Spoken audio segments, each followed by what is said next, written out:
마태복음 25장 31절부터 46절까지 말씀, 이 시간 제가 한 절, 여러분이 한 절, 우리 한 절씩 교독하신 후에 마지막 46절 한 목소리로 합독하도록 하겠습니다.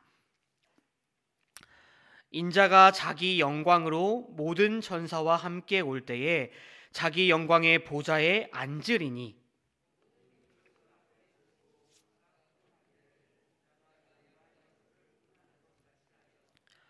양은 그 오른편에 염소는 왼편에 두리라.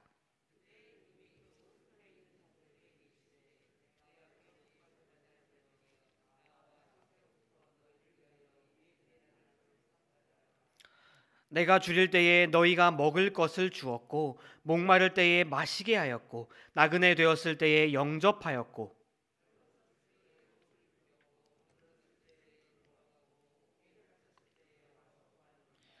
이에 의인들이 대답하여 이르되 주여 우리가 어느 때에 주께서 줄이신 것을 보고 음식을 대접하였으며 목마르신 것을 보고 마시게 하였나이까.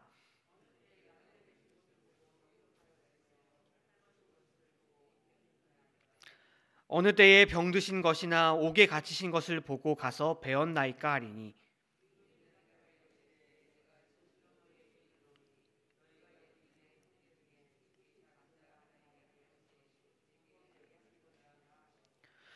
또 왼편에 있는 자들에게 이르시되 저주를 받은 자들아 나를 떠나 마귀와 그 사자들을 위하여 예비된 영원한 불에 들어가라.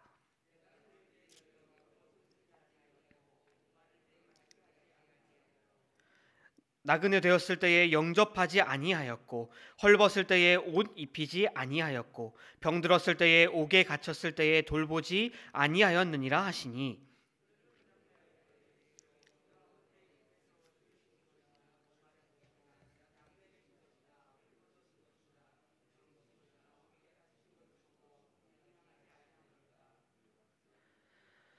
이에 임금이 대답하여 이르시되 내가 진실로 너희에게 이르노니 이 지극히 작은 자 하나에게 하지 아니한 것이 곧 내게 하지 아니한 것이니라 하시니니 그들은 영벌에 의인들은 영생에 들어가리라 하시니라. 아멘. 오늘 우리가 함께 읽은 마태복음 25장은 종말과 재림에 대한 예수님의 가르침이 담겨 있는 감람산 설교의 마지막 부분으로 흔히 우리는 이 본문의 내용을 양과 염소의 비유라고 부르곤 합니다. 오늘 우리 이 말씀은 앞서 살펴본 1절부터 13절의 열처녀 비유, 또 이어지는 14절부터 30절의 달란트 비유에서 언급된 마지막 때를 살아가는 성도의 삶은 어떠해야 하는지를 우리에게 더욱더 자세하고 세세하게 설명해 주고 있습니다.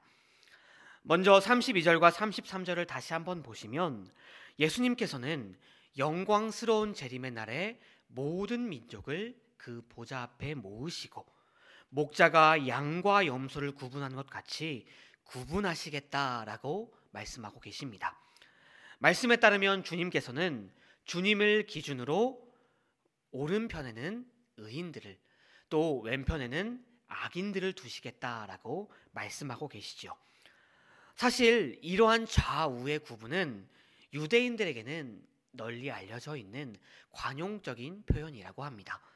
유대인들에게 오른쪽은 항상 명예로운 자리, 은총의 자리, 그리고 영광의 자리를 상징한다라고 하죠.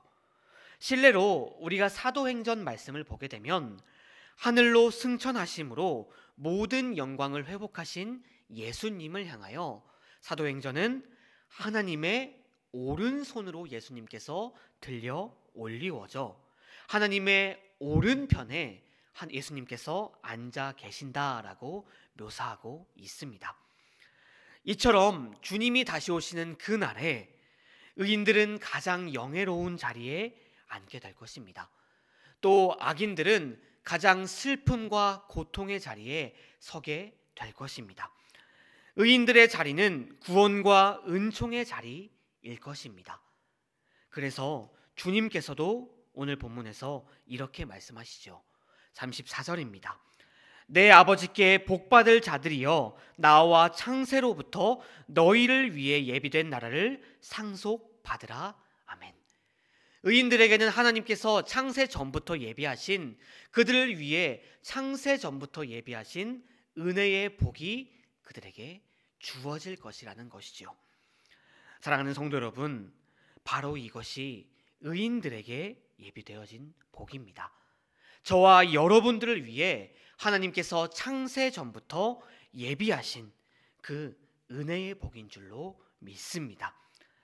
따라서 우리들은 그 은혜의 복을 보장받고 우리를 위하여 하나님께서 예비하신 그 은혜의 복을 가지고 있는 저와 여러분들은 외롭고 고독한 길일 수도 있겠지만 하나님의 길, 의의 길을 걸어 나아가야 한다는 것입니다.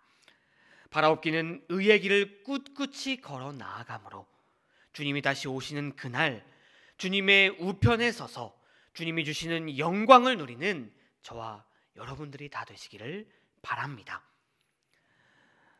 이처럼 의인들은 영광을 누리며 예비된 나라를 상속받게 될 것입니다. 그렇다면 예비된 나라를 상속받게 될 이 의인들은 도대체 어떠한 삶을 살아가는 사람들일까요? 저와 여러분들은 이 세상 속에서 어떤 삶을 살아가야 하냐는 것입니다. 오늘 우리가 함께 읽었던 35절과 36절에 그 삶에 대해서 너무나도 자세히 설명되어 있습니다. 우리 함께 이 35절과 36절을 다시 한번 한 목소리로 함께 읽어보도록 하겠습니다. 35절, 36절입니다. 우리 한번 함께 읽어보도록 하겠습니다. 시작. 내가 줄일 때에 너희가 먹을 것을 주었고 목마를 때에 마시게 하였고 나그네 되었을 때에 영접하였고 헐벗을 때에 옷을 입혔고 병들었을 때에 돌보았고 옷에 갇혔을 때에 와서 보았느니라. 아멘. 그리고 이어서 40절을 보시면 주님께서는 내 형제 중에 지극히 작은 자 하나에게 한 것이 나에게 한 것이다 라고 선언하고 계십니다. 곧 이 35절과 36절에 나와 있는 이 모든 행위들을 너희가 모든 사람들에게, 너희의 형제들, 자매들, 믿음의 가족들에게 행하였을 때 이것이 바로 나에게 행한 것이며 이것이 바로 의인의 길, 의의 길이라고 우리에게 말씀하고 계십니다. 성도 여러분, 예수님께서는 모든 이들을 사랑하신 분이시기에 줄이고 목마르고 헐벗고 나그네 되고 병들고 옥에 갇힌 모든 사람들과 함께 아파하시는 분이십니다. 그들을 보시며 마음을 아파하시고 그들을 사랑하시기에 그들에게 베푸시는 것을 기뻐하시는 분이십니다. 그리고 예수님을 이런 분으로 분명히 알고 그분을 믿음으로 그분을 나의 구주로 영접하는 그 사람은 예수님을 닮아가는 사람들이기에 굶주리고 환난과 어려움을 당하는 모든 사람들에게 선을 행하고 그들의 필요를 채워주며 그들을 돕고 사랑을 실천하는 사람들입니다. 바로 이러한 삶이야말로 의인의 길, 의의 삶이라는 것입니다. 야고보서 2장 14절부터 17절은 우리에게 너무나도 유명한 말씀 우리에게 전하고 있습니다. 야고보서 2장 14절부터 17절까지 말씀입니다. 제가 한번 읽어보도록 하겠습니다. 내 형제들아, 만일 사람이 믿음 안에 있노라 하고 행함이 없으면 무슨 유익이 있으리요?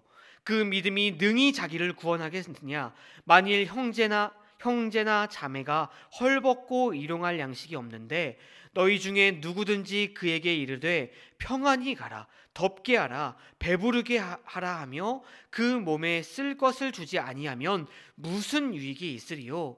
이와 같이 행함이 없는 믿음은 그 자체가 죽은 것이니라. 아멘. 사랑하는 성도 여러분, 우리는 이제까지 얼마나 크신 하나님의 사랑과 은혜를 누리며 살아왔습니까? 하나님께서 여러분들에게 이제까지 베푸셨고 지금도 베푸시고 또 앞으로도 베푸실 그 사랑과 은혜를 깊이 생각해 보십시오.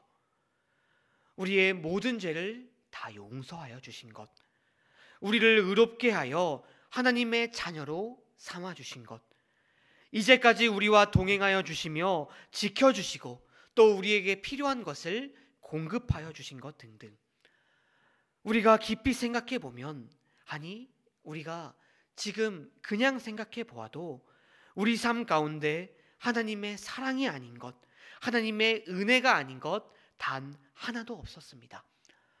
우리의 모든 것이 다 하나님의 사랑이었고 하나님의 은혜였습니다.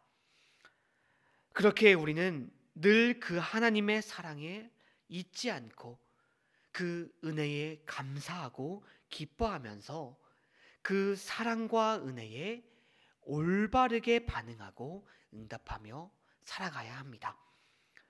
그때 우리는 하나님께서 인정하신 살아있는 참된 믿음을 가지고 하나님의 말씀과 뜻에 순종하며 그 사랑대로, 그 은혜대로 살아가게 될 것입니다.